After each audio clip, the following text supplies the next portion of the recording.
Doctor. Hey, congratulations. Red carpet for Holy Cash tonight, Paul Rodriguez's film. How does it feel for being here tonight? It feels absolutely wonderful. I've supported Paul for such a long time, and I've kind of been with him from the beginning, from the very first time we worked on the script together, and it's nothing like the first script that we worked on.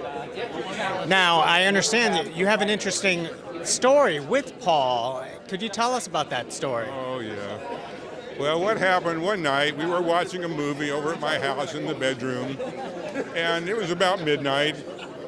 And as a physician, people ask me all the time, especially being an emergency room doctor, they'll say, you know, I have a rash, doc, what do you think it is? Or I have a sore throat, could you help me out with it?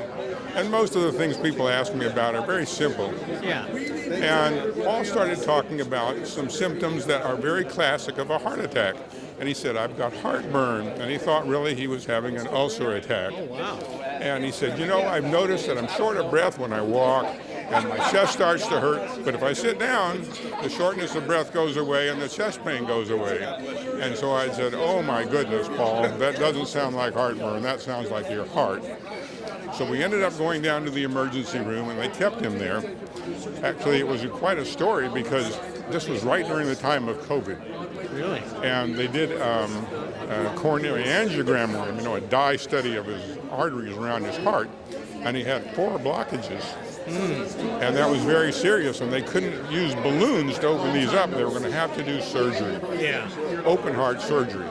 So he was going to have to be transferred to a hospital that had that capability.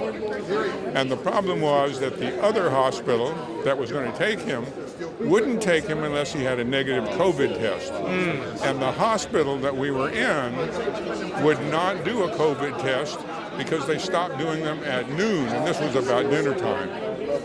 So I put him in the car, checked him out against medical advice, and took him over to the next hospital where they were able to accept him in the emergency room. And from there, he was taken to a bed, and then it went to surgery the next morning and did a 4-vessel bypass on him.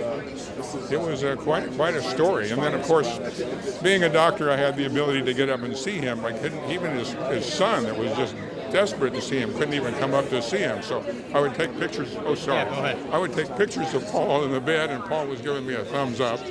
And then I would take him down to his son, Paulie. Well, he calls his son, everybody else calls him P-Rod. He calls his son Paulie. I took the pictures down to Paulie so he could see that his dad was okay. Wow. So that's the story of Paul Rodriguez. You save an icon in this industry. You know that, right? Well, he's such a good friend. And you know, I'm an emergency room doctor. That's what we do. We save people's lives. Yeah. This happens every day. Absolutely. Well, hey, thank you for saving Paul's life, because without Paul, we wouldn't be here talking to each other and him making this movie right now. That's absolutely right. So, Absolutely right. thank you very much. Really appreciate They it. had to do it. You guys found the story here. I'm just standing here getting some pictures, and somebody here got the story. Thank you. All right. Thank you for the story. You're welcome. Let's enjoy tonight. Thank you. Thank you.